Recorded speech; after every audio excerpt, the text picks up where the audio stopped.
বর্তমান সময়ে বলা হচ্ছে জমিয়ত নাকি রাজনৈতিক দলের সাথে ঐক্য করতে চায়, এটার ব্যাপারে একটু বলবেন। জমিয়তকে চিনেন আপনি? চিনেন না আপনারা? নাউজুবিল্লাহ। গালিগালাজ কেন করেন আপনারা? না বুঝে গালিগালাজ করবেন, একটু পড়াশোনা করেন। আল্লামা আব্দুল্লাহিল কাফি স্যারের রাজনৈতিক দৃষ্টিভঙ্গি কি আপনি পড়বেন। যে সমস্ত বই পড়েন আপনারা, আহলে হাদিস পরিচিতিতে পড়েন, পড়লেই বুঝতে পারবেন আপনি।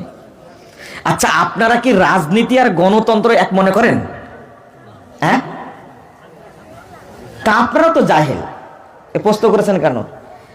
রাজনীতি কি ইসলামে নাই? হ্যাঁ, নাই। তা রাজনীতিকে আর গণতন্ত্রকে এক জায়গায় করেন কেন?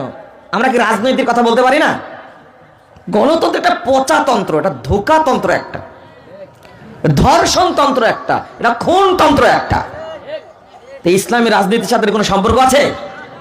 আপনারা দুইটা গুলিয়ে ফেলেছেন তো একটা। আসলে আমাদেরও শরম টরম কম আছে, পড়াশোনা না করে না জেনে উল্টা কথা বলি, তাই না? আহলে হাদিসদের রাজনৈতিক দর্শন মুহাম্মদুর রাসূলুল্লাহ সাল্লাল্লাহু আলাইহি ওয়াসাল্লামের রাজনৈতিক দর্শন, মনে থাকবে? চার খলিফার যে রাজনৈতিক দর্শন, সেটা হলো আহলে হাদিসদের রাজনৈতিক দর্শন, মনে থাকবে? এটাই, এর উপরে থাকেন। আমরা এই নীতির উপরে থাকবো ইনশাআল্লাহ। কথা মনে থাকবে? কোন তন্ত্র মন্ত্র, আল্লামা আব্দুল্লাহিল কাফি আল কুরাইশি রাহিমাহুল্লাহ প্রখ্যাত রাজনীতিবিদ ছিলেন একজন, তাই বলে কোনোদিন এইগুলো ফালতু তন্ত্রের সাথে আপোষ করেছেন? বেটা পড়াশোনা না করে মেজাজটা খারাপ করে ফেলে দেয়।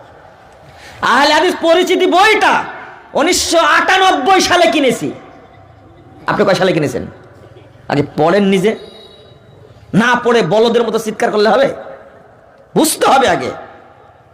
আপনি গণতন্ত্র রাজনীতি একসঙ্গে মিল করে ফেলেছেন, তাই না?